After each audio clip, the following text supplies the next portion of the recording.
नबी करीम अलैहिस्सलाम नमाज पढ़ा रहे थे, जोर की नमाज थी या असर की नमाज थी, सही मुस्लिम में मौजूद है। हजरत अबू हुरैरा फरमाते हैं नमाज पढ़ाते पढ़ाते नबी पाक ने कदम आगे किया, नमाज पढ़ाते पढ़ाते कदम आगे किया और यूं हाथ उठाया फिर वापस कर लिया।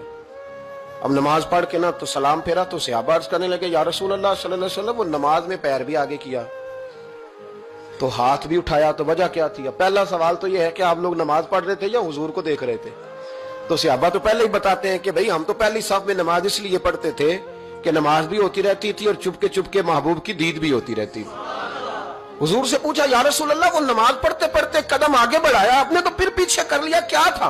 और हाथ उठाया तो फिर आपने नीचे कर लिया। तो नबी करीम फरमाने लगे नमाज पढ़ाते पढ़ाते जब मैंने कहा ना समी अल्लाहु लिमन हमीदा, अचानक मेरी नजर उठी तो जन्नत में चली गई। नजर उठी तो जन्नत में, तेरे लिए 2-4 कदम अर्श बरी है। तो महबूब फरमाते हैं जब मेरी ऊपर नजर गई ना तो मैंने देखा कि अंगूरों का एक खोशा लटक रहा है जन्नत में, तो मैंने हाथ बढ़ाया कि तोड़ लूं।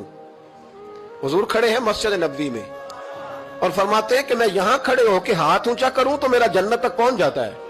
फरमाया मेरा इरादा हुआ कि वो खोशा जन्नत का तोड़ लूं और जरा मैंने पैर आगे बढ़ाया ही था तो मेरे दिल में ख्याल आया कि जन्नत राज है तो राज ही रहनी चाहिए, ये राज खोल गया तो मजा नहीं आएगा।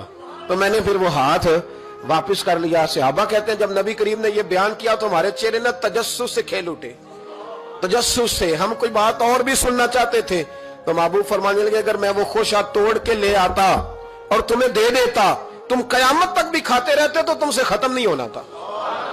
ये सही मुस्लिम की हदीस है। ओ भाई, मेरे रसूल करीम के वाक़या में राज पे शिकवा करना, कहना समझ में नहीं आती कैसे गए थे। तो तू जो चाहे तो हर शब हो मिसाले शबे असरा, इसलिए कि तेरे लिए 2-4 कदम